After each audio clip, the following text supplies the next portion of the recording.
The story of Ghazi Ilmuddin Shaheed, episode number 1. When Allama Iqbal learned that a 21-year-old illiterate working-class youth had courageously and swiftly killed the blasphemer Rajpal, he remarked, "We kept making speeches, and the carpenter's son carried off the prize." Ghazi Ilmuddin was born on the 14th of December, 1908. 18th Dhu al-Qa'dah 1326 AH, in Lahore, in the house of a middle-class man named Talimand. He was their second son. His family's profession was carpentry, and they lived a respectable but modest life. They were not famous.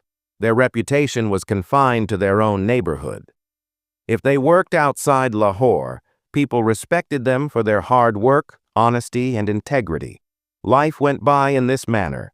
Morning comes, then evening falls, and life passes away like this. In Kocha Chabak Sawaran, Talimand lived peacefully with his family.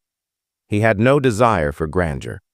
At that time, people were not eager to mold their own destiny, defy fate, or suddenly become wealthy overnight. His name was Talimand, and he lived honorably, content with his narrow and simple life. He had no plans to disturb its calm. In those days, honor was valued more than wealth. His only wish was that Ilm-ud-Din would grow up to be a dutiful, honest, and righteous craftsman like himself, someone who would marry, build a home, and earn a good name. He prayed that God would protect his son from evil. Who could have imagined that Ilm-ud-Din would one day change his family's fate, raising them from the ground to the skies, turning Kocha Chabak Sawaran into a shining star of history, and becoming the crown jewel of Lahore's pride? Talimand sent his son to the mosque to learn the Quran. Ilm-ud-Din spent some time there and gained some education, but he could not study much. It was as if destiny had a hidden plan.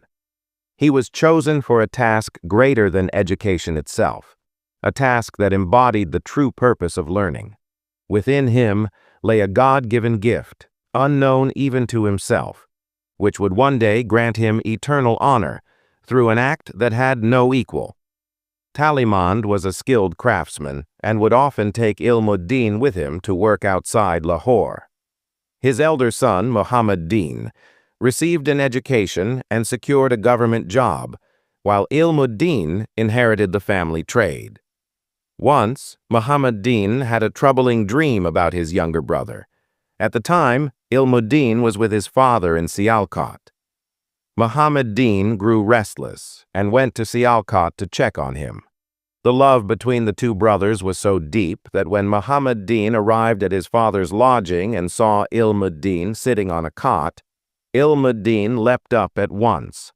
Overcome with emotion, the two embraced tightly. After a long time apart, they clung to each other for quite a while until their father asked Muhammad Din to sit down. In the dream, Muhammad Din had seen his brother injured. Remarkably, the dream came true. Ilm-ud-Din's hand was bandaged.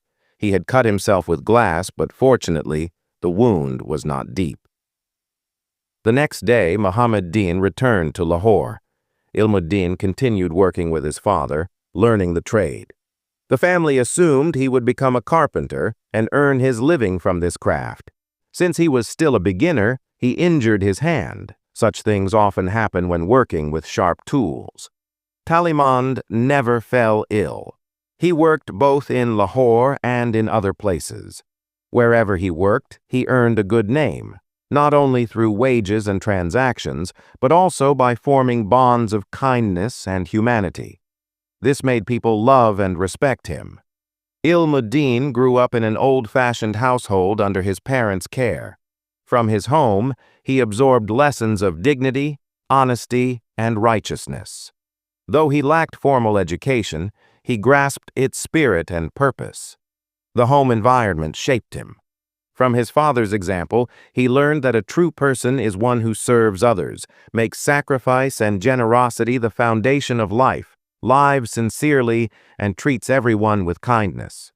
Such virtues never go unrewarded. From a young age, Ilmuddin witnessed certain incidents that left lasting impressions on his mind and shaped his character. One year, he stayed with his father in Kohat, a land of proud and courageous Pashtuns. At that time, the concept of barracks did not exist there. It was home to good, very good people. Pashtuns are known never to forget kindness. They are generous, humble, and loyal to their benefactors, willing even to sacrifice their lives for them. This was and remains